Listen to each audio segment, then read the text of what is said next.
Olá, excelente dia, eu sou a doutora Elisete Kaffer e vou dar uma dica do dia muito especial para vocês, respondendo as perguntas das caixinhas de perguntas de maneira aprofundada. Nós vamos falar hoje sobre o sol na medida certa, o efeito cumulativo do sol. Então, você sabia que o sol ele tem vários benefícios para a nossa saúde? Infelizmente, existe um preconceito hoje de heliofobia, né? Como se o sol só tivesse benefícios para a nossa saúde. Então, lembrar que temos uma camada de ozônio que filtra e ele faz uma modulação entre a qualidade e a quantidade de radiação solar na superfície da nossa Terra. E isso, de acordo com a incidência, com a permanência, pode ter efeitos benéficos ou deletérios para a nossa saúde. Então, ou seja, a diferença entre o veneno e o remédio é a dose. Nós temos vários tipos de radiação solar. Então, o Sol ele tem um espectro de comprimentos de ondas que varia desde os raios gama, dos raios X, da ultravioleta A, ultravioleta B, ultravioleta C. Nós temos ainda dois subtipos de ultravioleta A, ultravioleta A1 e A2. Depois nós temos a luz visível, que é todo o arco-íris de comprimentos de ondas diferentes que vão dar as diferentes cores, desde o violeta até o alaranjado e o vermelho. Depois o infravermelho e as ondas de rádio. E de acordo com a camada de ozônio, com a estratosfera, com o índice pluviométrico, a umidade relativa do ar, a latitude, a longitude, nós temos a incidência desses tipos de comprimentos de onda sobre a superfície da Terra. Então, normalmente, a UVA é pouco absorvida sobre a camada de ozônio, a UVB é parcialmente absorvida na camada de ozônio e, teoricamente, a UVC é totalmente absorvida pela camada de ozônio, filtrada pela camada de ozônio. Então, de acordo com a latitude, com a incidência do Sol, quando o Sol está nascendo ou se pondo, o comprimento de onda ele atinge camadas mais superficiais da pele. Quanto mais a 90 graus o Sol tá, esses comprimentos de onda atingem camadas mais profundas da pele. A nossa pele ela foi criada para suportar essa radiação? Sim, de acordo com o fototipo. Então existem pessoas com fototipos mais claros que suportam menos a exposição solar. Isso a gente chama de tempo eritematoso mínimo, que é a quantidade de tempo que sua pele suporta ao ficar exposta ao sol sem ficar eritematosa, sem ficar vermelha. Então, quanto maior a quantidade de melanina na nossa pele, maior o filtro, a refração, a reflexão da incidência solar e maior esse tempo eritematoso mínimo, maior a quantidade e a durabilidade de tempo que a pessoa pode ficar exposta ao sol.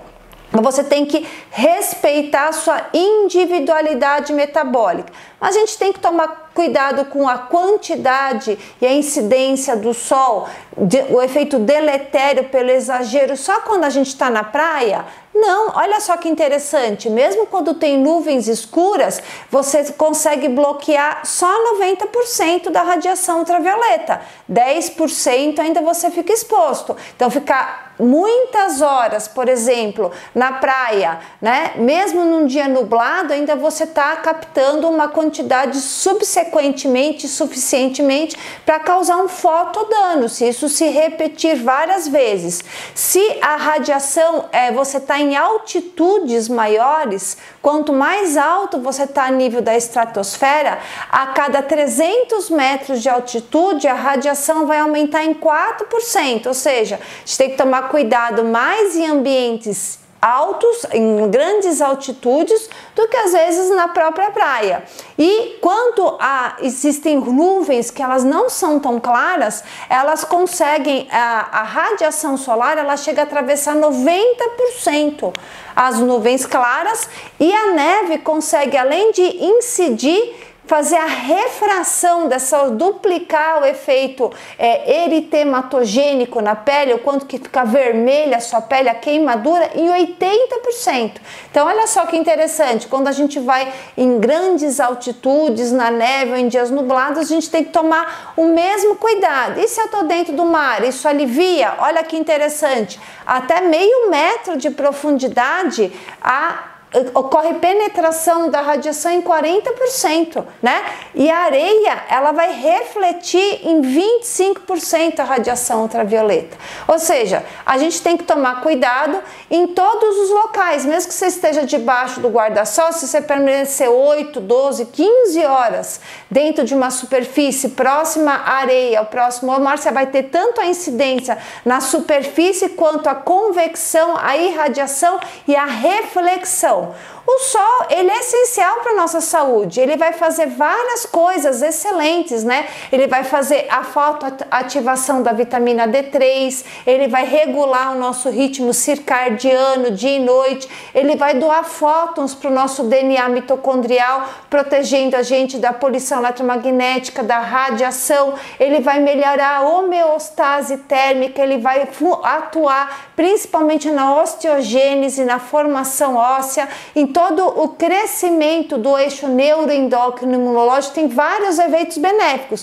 Só que o sol, em excesso, ele pode promover efeitos deletérios para a nossa saúde. Então, o excesso, você transpassar o tempo eritematoso mínimo, pode causar queimadura solar, pode causar hiperpigmentação da pele, reação fototóxica, às vezes você usou algum produto que vai reagir com a radiação do mar, pode causar opacificação da nossa córnea, do nosso cristalino, levando a catarata, né? Pode levar a vários efeitos, principalmente se a incidência dessa radiação ela é contínua, progressiva e vai afetando principalmente o tempo eritematoso mínimo na camada basal da nossa pele, que é onde ficam as células totipotentes, onde ficam os nossos bebezinhos, que fazem a nossa gênese da nossa pele a cada 21, 28 dias. Então isso também pode levar ao câncer de pele. Lembrar que a queimadura solar de repetição, ela é a principal causa do fotodano. Então a nossa pele, ela aguenta sim uma temperatura até 40 graus. Então 40 graus você faz o quê? Uma fotobioestimulação. Você estimula fibras elásticas, colágenas, vasos sanguíneos, assim que a gente utiliza, por exemplo, nos tratamentos de laser, de radiofrequência, acima de 40 graus, principalmente se a pele ela tá contaminada por metais tóxicos que mantém essa temperatura da irradiação solar por mais tempo, esse tempo de exposição se prolonga e aí o fotodano ele fica cada vez maior. Lembrar que existem efeitos imediatos da radiação solar, que pode ser queimaduras de primeiro grau, eritema, até queimaduras de terceiro grau, quando já sofrem lesões bolhosas na pele. A hiperpigmentação, as sardas, as melanoses, as manchas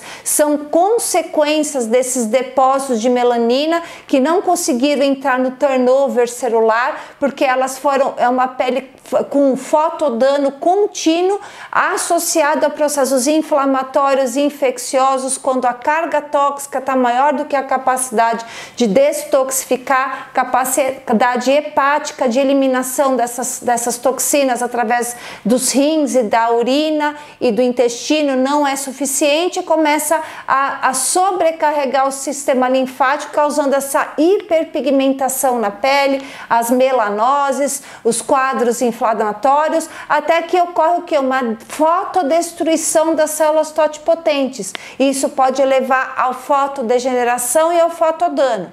E aí, ao tão temível câncer de pele. A gente diz em vários tipos de câncer de pele. Tem os menos malignos e os mais malignos. Então, a gente sabe que a gente pode se proteger tomando sol, sim, né? O tempo suficiente para aquecer o nosso corpo, para regular o nosso ritmo circadiano, para que a nossa pele não tenha o eritema, não tenha inflamação, não tenha o fotodano.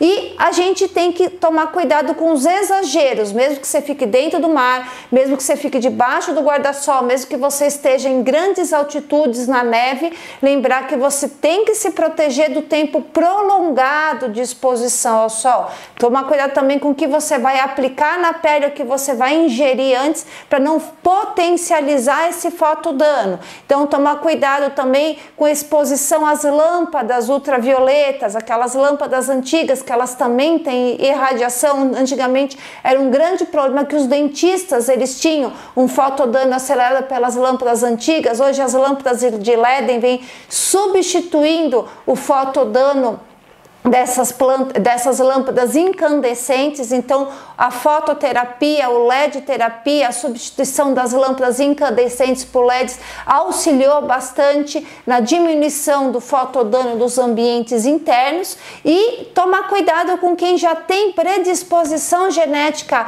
a oncogênese. É mais fácil acordar um gene da doença, né, do que despertar um gene novo. Então, se a família já tem antecedente pessoal, já tem pessoas com tendência a câncer de pele, você tem que tomar um cuidado redobrado em estar sempre se protegendo. Lembrar que não adianta ficar passando protetor solar antes de se expor ao sol. Você precisa de um sol na medida certa. Então você sai, se expõe alguns minutinhos de sol, de acordo com o seu fototipo de pele. Normalmente 20 minutos são suficientes. Se você ficar muito tempo exposto ao sol, aí sim que você vai aplicar o protetor solar. Lembrar que quando você aplica o protetor solar, você vai utilizar suas mãos e você vai bloquear a captação de fótons solares para o seu DNA, vai bloquear o efeito benéfico da exposição solar, da doação de fótons para o seu DNA mitocondrial. Então, se a sua pele bronzeia pouco, os olhos são claros, seu cabelo é claro, você tem antecedente familiar, tem muitas pintas, tem chance de manchar a pele, seu cuidado tem que ser redobrado. Se você já tomou muito sol, a gente tem um efeito cumulativo, nossa pele ela consegue ter um tempo de relaxamento térmico. Então, quanto de sol você vai tomando, você vai exaurindo as mitocôndrias na camada basal, fazendo com que a capacidade de replicação, de regeneração do processo inflamatório crônico seja cada vez menor. Então, tomar cuidado disso. Com as exposições prolongadas, principalmente nos finais de semana, não toma só a semana em toda e fica se fritando no final de semana, também não adianta. É o pouco todo dia, água mole em pedra dura, tanto bate até que fura. Isso não faz mal. O que faz mal é excesso de exposição, o excesso de fotodano, excesso de hipertermia na pele. Isso você tem que tomar cuidado. Quanto mais clara a sua pele, menor o seu tempo de eritematoso mínimo. Mais cuidado você tem que tomar com a exposição solar. Também não precisa se bloquear totalmente, lembrar dos efeitos benéficos do sol. Então não pode ter heliofobia, porque é um conjunto de atitudes. Você pode utilizar a exposição solar, se você for ficar muito tempo, você proteger de preferência com chapéu, com roupas que tenham proteção ultravioleta, que isso é bem interessante, porque você não bloqueia, não tem os efeitos danosos dos dermocosméticos, que são à base de petróleo, de bisfenol. Então, a utilização de acessórios que contenham filtro solar é interessante. Evitar ficar muito tempo prolongado. Se você sentir que a sua pele está aquecendo muito, você pode resfriar o seu corpo para não exceder o tempo eritematoso mínimo da pele, né? Cuidado com as crianças que têm um tempo de relaxamento térmico menor, então tomar cuidado com a hipertermia, hipotermia. A pineal ainda não está maturada para ter esses choques térmicos, então cuidado redobrado. E aplicação dos protetores solares. Lembrar que sempre você tem que testar, porque nem sempre aquilo que é bom é geneticamente compatível com você. Então você faz o ring test, coloca o filtro solar na palma da mão fraca, faz o ring test com a mão forte. Se você conseguir manter o seu tônus muscular, é sinal que aquele fotoprotetor ele é mais orgânico do que metálico e vai poder te proteger sem te contaminar por metais tóxicos presentes nele. Então, o sol na medida certa. A gente tem que lembrar que o sol é fonte da vida, mas a diferença entre o veneno e o remédio é a dose. Então, o sol na medida certa, vamos aproveitar todos os benefícios do sol, mas lembrar que a gente tem que ter os cuidados para não ter o fotodano cumulativo. Essa é a nossa dica do dia. Se você gostou da nossa dica, curta, compartilhe, comente e deixe o seu comentário de algum tema que você quer que a gente aborde de maneira aprofundada, especialmente para vocês. Fica a dica.